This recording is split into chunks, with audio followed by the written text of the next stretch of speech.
Eleição e predestinação é o tema do nosso rápido estudo teológico de hoje.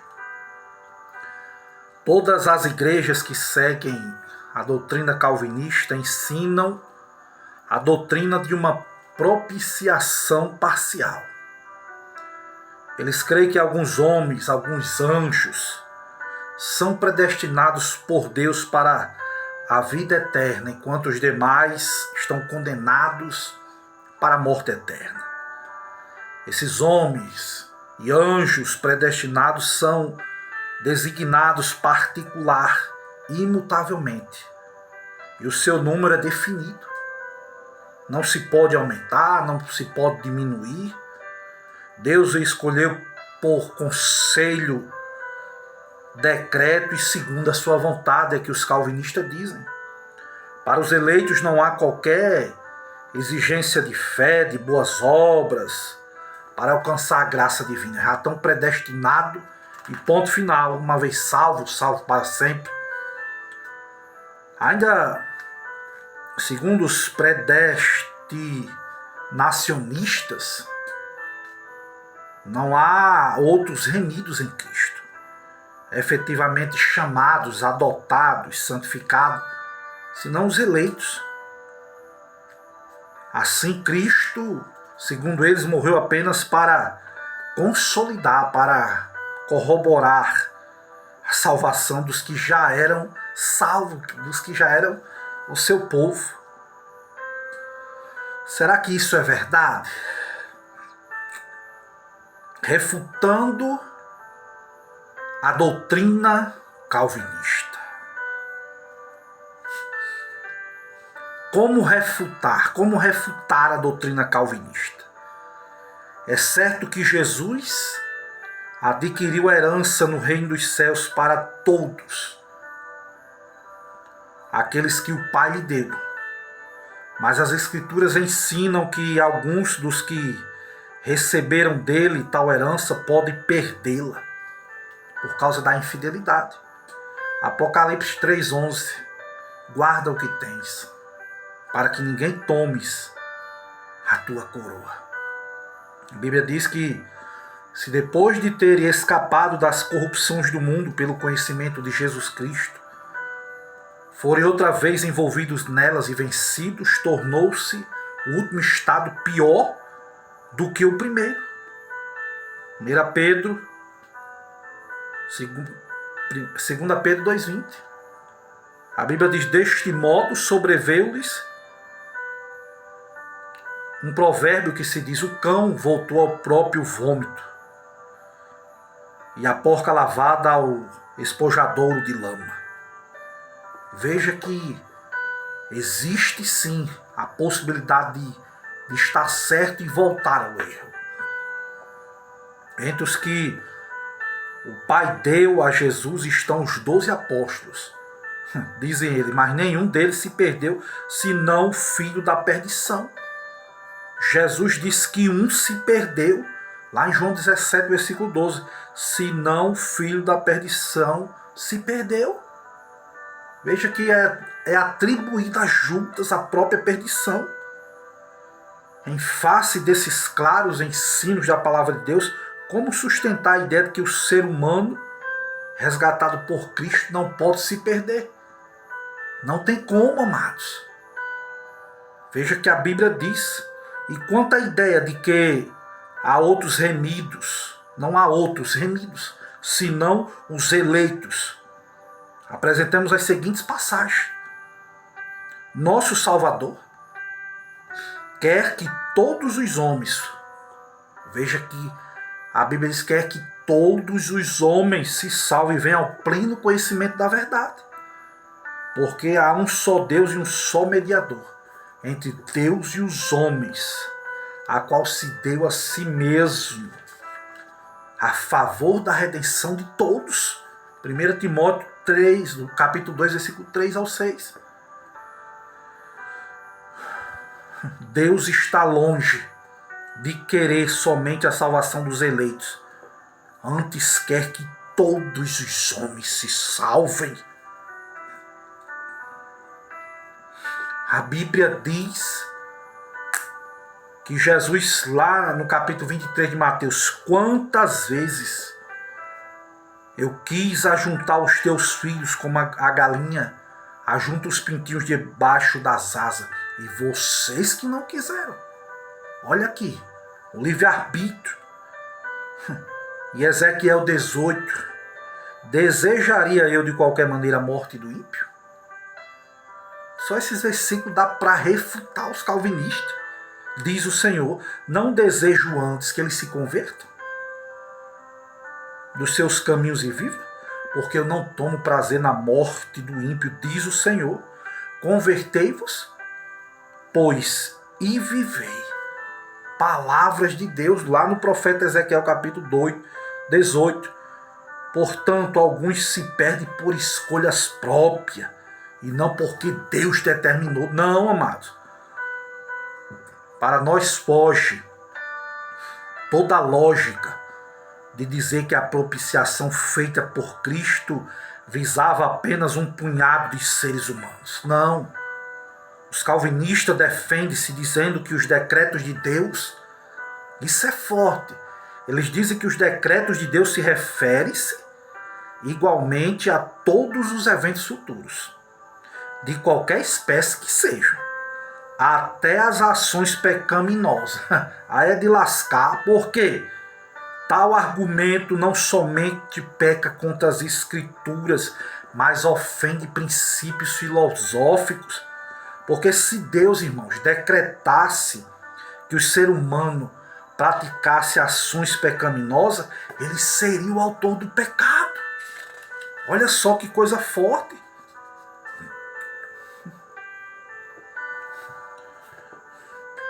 Deus, ele torna, muitas vezes os calvinistas tornam um Deus justo no mais injusto dos seres, porque estaria obrigando alguém a pecar, para depois condená-lo ao castigo eterno por algo que ele mesmo decretou. Não tem lógica.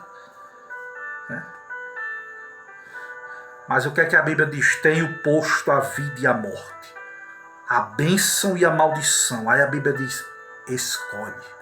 O livre-arbítrio, a escolha é sua. E escolhe, ainda dá a dica, escolhe a vida, para que vivas tu e a tua semente. Deus diz que o justo certamente viverá, mas se ele abandonar o caminho reto, dará lugar ao segundo decreto, ele vai morrer. Então sempre existe um sinergismo, Deus cooperando, trabalhando com o homem, e não um monergismo, onde Deus faz tudo. Não. A salvação de todos os que empregam esses recursos é igualmente a condenação de todos os que desprezam. Agora, quais são os textos mais usados pelos calvinistas em defesa da doutrina da predestinação? Romanos 9. Olha o que a Bíblia diz em Romanos 9. Não tendo eles, quem? Esaú e Jacó, ainda nascido, nem tendo feito bem ou mal, para que o propósito de Deus segundo a eleição ficasse firme, não por causa das obras, mas por aquele que os chama. Foi dito a ela, o maior servirá ao menor. Como está escrito, amei Jacó e aborreci Esaú. Que diremos, pois, que há injustiça da parte de Deus? De maneira nenhuma, porque diz a Moisés, compadece de quem quer e tem misericórdia de quem quer. Assim, pois, não depende daquele que quer ou do que corre, mas de Deus que se compadece. Lá em Romanos 9. É umas passagens muito complicadas. Mas a eleição, amados, aqui não está falando de um ato individual de Jacó para a vida eterna, nem de Esaú para a condenação eterna. Não. Diz respeito à escolha da posteridade de Jacó como depositária da revelação preparatória para a chegada do Messias. Tem nada a ver com salvação individual. É claro, pois, que os nomes de Jacó e Esaú são usados no sentido de representação. A profecia não faz referência a eles como indivíduos, não, mas Há duas nações, e eu vou te provar na Bíblia. 25 de Gênesis, 25 e 26. O nascimento de Jacó e Esaú. A Bíblia diz, o nascimento de Jacó e Esaú. Versículo 26 do capítulo 25. E depois saiu, versículo 23. O Senhor lhe disse: duas nações há no teu ventre. Olha só, Deus está falando de nação. E dois povos se dividirão as tuas entranhas. Um será mais forte do que o outro, e o maior servirá ao menor. Está falando de duas nações, de Jacó e Esaú aqui, não de uma vida pessoal. Um destinado para o inferno e outro para o céu. Não, não e não. Malaquias, também citado por Paulo, indica que foram as nações dos Edomitas e de Israel. A Bíblia diz: peso da palavra do Senhor contra Israel pelo ministério de Malaquias. Eu vos amei, diz o Senhor, mas vós dizem que nós amastes. Não foi Esaú o irmão de Jacó? Disse o Senhor: todavia amei a Jacó e aborreci Esaú, e fiz dos seus montes uma destruição e dei a sua herança os dragões do deserto. Vemos, pois, aqui a passagem não diz de nada de eleição pessoal. Trata isso sim das bênçãos temporais relacionadas com Israel, com a nação de Israel, como depositária da revelação de Deus. A segunda passagem que os calvinistas usam bastante é essa. Diz a Escritura a Faraó: para isto mesmo eu te levantei. Isso aqui é forte. Para isto mesmo eu te levantei, para em ti mostrar o meu poder, para que o meu nome seja anunciado em toda a terra. Logo, pois, se compadece de quem quer, endurece a quem quer.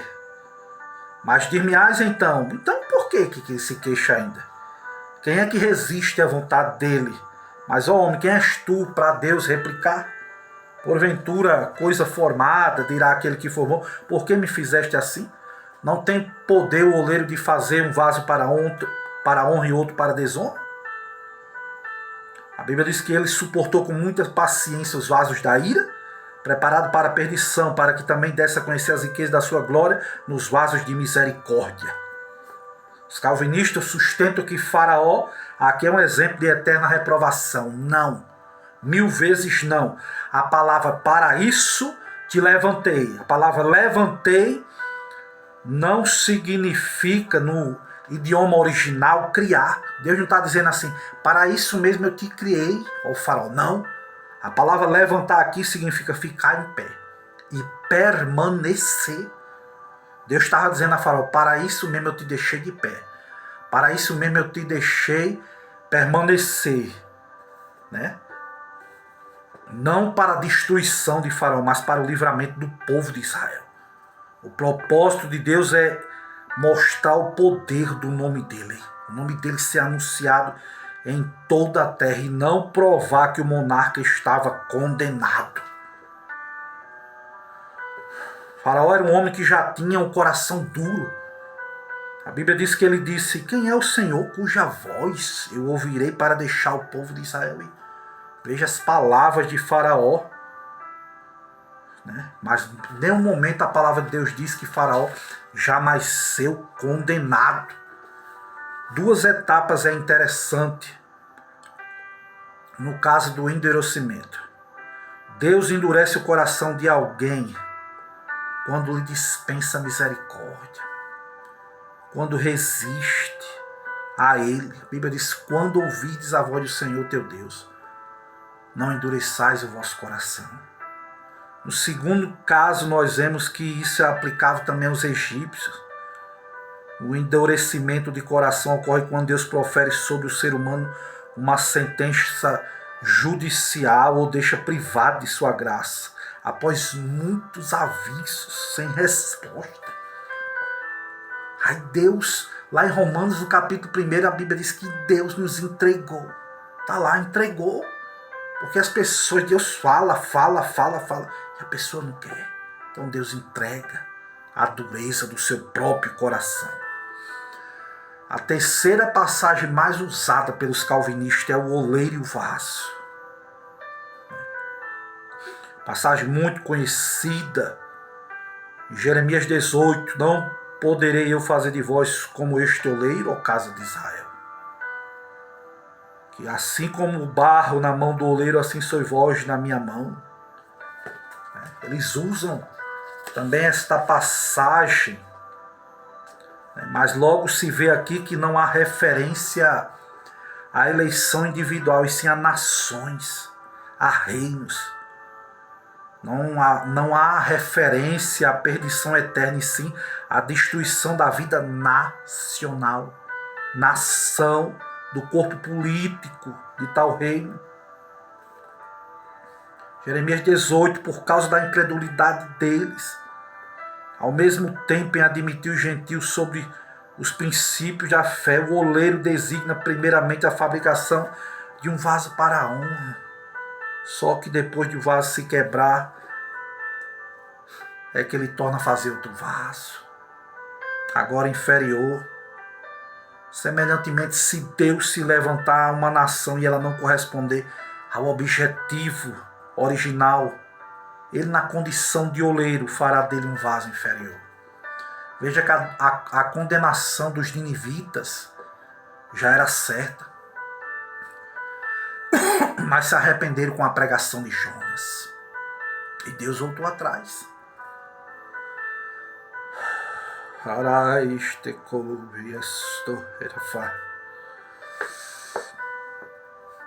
Há jeito para a tua vida. O que Deus requer do homem é o arrependimento. É que nós voltemos para trás dos nossos pecados. Eleitos antes da fundação do mundo. Uma defesa da predestinação. Os calvinistas citam a seguinte passagem: Deus também nos elegeu nele, em quem? Em Cristo, antes da fundação do mundo, para que fôssemos santos e irrepreensíveis diante dele em amor. E nos predestinou para filhos de adoção por Jesus, para si mesmo, segundo o beneplácito de sua vontade. É a quarta passagem, lá em Efésios capítulo 1, versículo 4, versículo 5, versículo 11 e 12. Os calvinistas ensinam que a eleição e a predestinação foram feitas de forma arbitrária, sem outra razão, a não ser porque Deus assim o quis, segundo o beneplácito da sua vontade. Entretanto, essa frase não tem significado absoluto, mas quer dizer a concordância plena, benevolente da vontade de Deus com algum sábio e gracioso ato.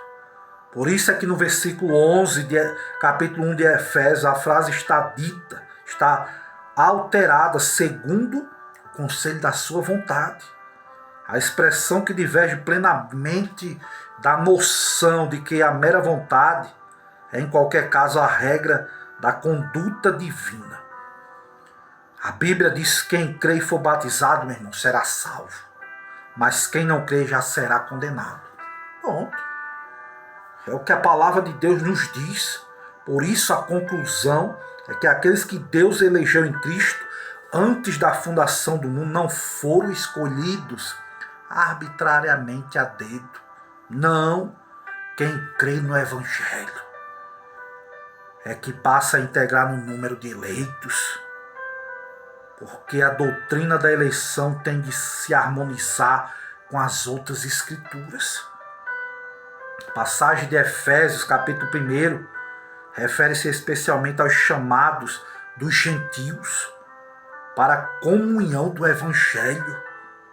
Esse é o ensino geral da carta de Paulo aos Efésios. No momento em que a contemplamos como predestinação pessoal para a vida eterna, ela se torna condicional.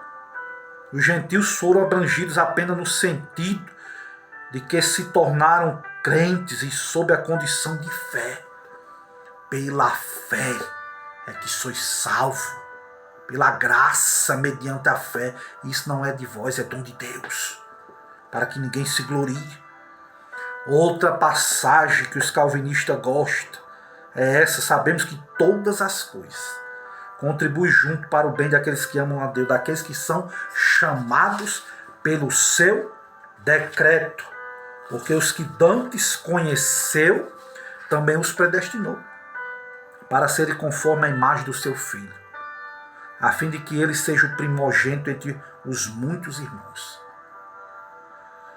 Acreditamos que estão incluídas aqui a predestinação nacional e também pessoal. Os gentios como um povo, porque Deus sabia que eles creriam.